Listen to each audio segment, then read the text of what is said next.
article, and it just illustrated everything to me. Liberty champion, because anybody can write for the Examiner, Liberty champion Peterson says conspiracy theories hurt movement. And it goes on to act like, this has got to be some PR piece written for him, it goes on to act like this Justin Bieber lookalike has a show on Fox, this was written today, and that he is currently the associate producer of Fox business show Freedom Watch and a powerful advocate for liberty. I mean, I didn't know this guy created sliced bread because I didn't know who he was. I don't even know if he's the producer flipping out about not wanting me on a show. Like, I care, pal. Like your whole fake little world is the only thing that exists. And again, this guy's getting more attention here than he ever got anywhere. All right, let's continue here. You look at this, and it says Austin Peterson. Almost makes me ashamed for the name of my town where I live. A powerful advocate of liberty, so powerful I never heard of him, told a raucous crowd at the Porcupine Festival in Lancaster, New Hampshire, that he believes the proliferation of conspiracy theories within the ranks of the liberty movement might be damaging to movement's potential.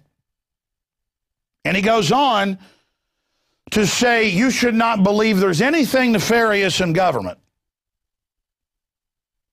Listen to this. The term conspiracy theory, he defines it because he defines things. He's like Karl Rove. He controls reality. He's history's actor. The term conspiracy theory is used to indicate a narrative genre that includes a broad selection of not necessary related arguments for the existence of grand conspiracies. The term is frequently used to identify secret military. Oh, God, the military never did anything secret or anything corrupt or testing on their own troops or urban warfare drills or black helicopters that didn't exist and now they admit it for us or drones.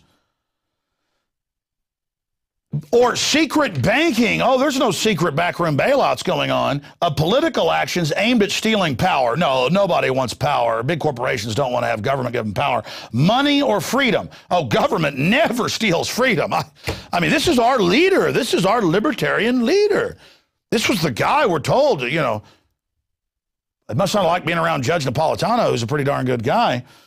Because, I mean, conspiracy theories are based on the notion that complex plots are put in motion by powerful hidden forces. That's what Thomas Jefferson talked about. Have you ever heard about a king's court, Versailles, the Roman courts? I mean, do you know anything? And he goes on to say 9/11 truthers are the worst. Well, I just did a whole piece about how Al-Qaeda is being used by NATO and the U.S. government and the British government to attack Libya and take over, and now Syria. But I'm supposed to ignore Gulf of Tonkin and all that because you know what? Eddie Haskell said so. I mean, he's got a glamour shot. So you want attention, Austin Peterson? I mean, you're kind of out there shaking your booty to Fox News and others that, hey, I hate people that question government and think there's corruption. I think it's a conspiracy theory. Give me a job. Maybe you will get a job there with the dinosaur media. But, I mean, what a joke that he's figuratively out there advertising himself with all the other, pretty boys. Maybe he's from a time machine. Maybe he's that guy, Leif Garrett. He teleported forward. A little bit of satire here, folks. It's just that imagine going to a libertarian event and saying, there are people who believe there's big, powerful, corrupt groups and that the government wants to steal power. Yes, this is damaging us. Well, yeah, you could just become, I guess, an auxiliary of the Republican Party, and that's what's happening right now. But hey, Leaf Champion, or whatever his name is, yes, Austin Peterson, I thought I would show you CNBC. Their audience is almost as small as Fox Business. It's a little over 100,000 viewers. Legends in their own minds, mouse that roars. It's all like a fake facade that they bring to the globalist advertisers and go, here, it's $20,000 a minute to be on here, but we have less listeners than a regional radio show. So, I mean, it's designed for, like, old guys like the old NBC chairman, Welsh, like, here, sir, do an advertising thing. Okay, it's TV. Big, fancy facade with a bunch of carrion buzzards sitting there BSing the viewers. But now they have so few viewers that they've got to, and again, I've never said that about Napolitano's show. I wanted it to go big. I wanted Fox to go in that direction, but since they're getting blackmailed over, you know, the spying and stuff in England, and now he's having to split the company up and all that, and Murdoch could get arrested. They are fully under Obama and the globalists and George Soros' thumb. So, side issue, I now digress. The point here is that, listen, Leaf Champion, I think that's his new name, our champion that no one ever heard of, who did nothing, that told us we shouldn't question power, Mr. Champion, diametrically opposed the Founding Fathers. Will you please, since you had a glamour shot at the mall, even looks like it was taken at the mall, can you please tell us what we're allowed to talk about? Perhaps I should hire this guy and have him sit here. Tell me, Austin Peterson, tell me, can I cover this article out of the London Telegraph or maybe the LA Times where Al-Qaeda works for the U.S. government? Is that allowed? He'd be like, no, not credible. Okay, there's an illegal checkpoint down the road here. That's kind of scary. No, not scary, safe. Doesn't exist. Let's go ahead and play. And this went on for like 4.5 minutes, but here they are. We have the one clip where that one guy says the Federal Reserve is out of control. All the others on the show are like, well, they do run things. We are their slaves, but we're lucky they're their slaves. And one guy's got a bow tie, so you got to listen to him. Because, again, they control reality. So when even mainline CNBC is having to get more like Alex Jones, where are a lot of libertarians going? They are listening to all these PR people and low-level hatchet men that come out and say, hi, you want to be powerful? You want to get something done? Hate Thomas Jefferson. All right, that's enough. I'm having too much fun with this. We're going to come back with a big Gerald Celente interview, and then Billy Corrigan, another evil guy that thinks for himself. So here is that clip from CNBC. Now, the question is, do we all work for central bankers? That's what I want to address to our guest tonight.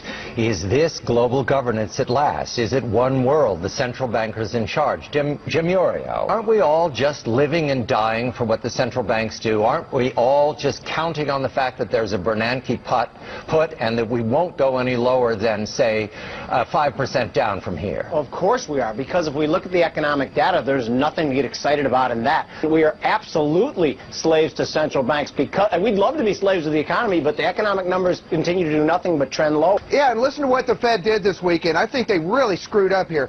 They said that we're going to do this Operation Twist through the end of the year. In other words, they're going to create uncertainty about what happens after Operation Twist, right at the same time that the fiscal cliff kicks in. Yeah. We really want all that. They want uncertainty. It's in all their public documents, but I'm not supposed to read those. The system's so arrogant they admit all this but think we're not going to read it, and then their minions won't cover it because they'll get fired if they do. They want the fiscal uncertainty. That is the whole plan here. And under that article, we have that video posted at NFOWARS.com. We have more than 30 articles posted with every mainstream publication saying global government run by mega banks, you're going to pay carbon taxes to them. And do I get calls saying, hey, you predicted it, you're right, my God, you were accurate. What else do you want to tell us? No, instead, I get to hear about porcupine festivals where nobodies get up and pontificate to everyone. And by the way, this goes on behind the scenes where they go to radio, TV people, you name it, and they tell them, hey, don't go there. I've talked to national TV, national radio host off record, I'm not going to say names, and they go to them and they say, you want to excel in your job, don't talk about this. So what does it mean now that they're having to talk about the real world on CNBC? Well, they want to spin it. They want to get out in front of it. They know this stuff is now known. They know they have no audience to speak of anymore. They're a joke. They're a mouse that roared. And so they've got to cover a lot of this and admit it now because the people are getting wise to reality. And again, I spent more time. This guy ought to send me a paycheck even talking about him. You know, some guy who doesn't even have a job now running that over there, running around, you know, advertising that he doesn't, you know, believe in, you know, not trusting government and that it's evil to even think so. Yeah, there's just one block of the articles where we show the mainstream media admitting world government. And then scroll down, scroll down. Because there's a whole nother block beneath that. But that doesn't exist. You've got to understand. It's a conspiracy theory. All right. Gerald Celente coming up, and then Billy Corrigan of Smashing Pumpkins. We'll be right back after this quick break. It's InfoWars Nightly News.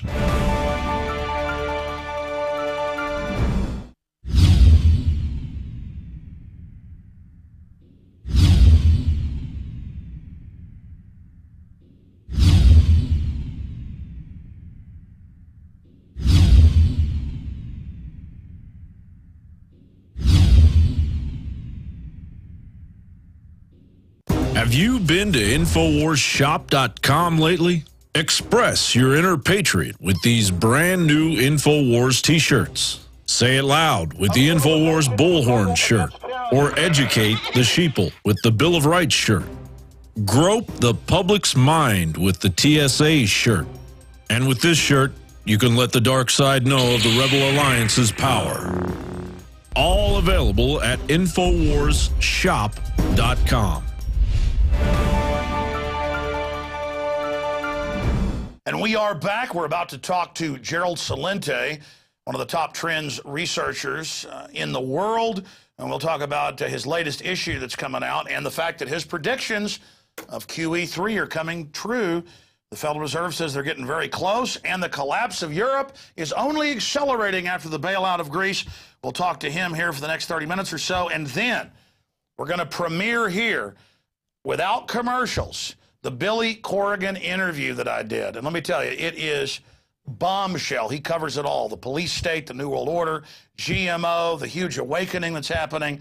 Billy Corrigan of Smashing Pumpkins, his record shooting up the charts right now, Oceania. He's going to be joining us. But first off, one of my favorite guests, my mother's favorite guest, Gerald Celente, joining us from up there in Kingston, New York, where he is helping kick off the Second American Revolution. I saw your press release that's up at the Trends Journal. Tell us about that. Tell us what you're doing. You're putting your money where your mouth is and your blood, sweat, and tears, Gerald. Yeah, I'm buying into America, the real America, not what it's become. And I bought a building on the most historic corner in the United States, the only place on each corner where there's a pre-revolutionary stone house. And Kingston, you know, was one of the first capital of New York State. And the British actually burnt the place down. And a lot of the revolution happened here. The Constitution was brought through here. So I believe if this is where the first American Revolution also began, why not start the second one? But this one won't be of bullets and armies. It'll be of mind and heart. And again, this is the real America, not the America that they've stolen from us. And so what I'm doing is my campaign is stay home, don't vote. People are going to vote for a lesser of two evils. What self-respecting person would vote or have anything to do with an evil? Lesser, greater, it's evil. And look what's going on, Alex. You know, I've been around for a long time. I began my career, by the way. I used to run political campaigns in Westchester County when I out of graduate school. I was the assistant to the Secretary of the New York State Senate. And you know the list of contributors to the Trends Journal. I mean, it's Dr. Paul Craig Roberts, former Assistant Treasury Secretary under Reagan. I mean, we're guys that have been around and know the story. Anybody, to me, that votes in this election is going to be an accessory to the crime because it's two crime families that are running the show. The Republicans and the Democrats, Gambino's, Bananos, you can call it anything you want. Now, let's put this in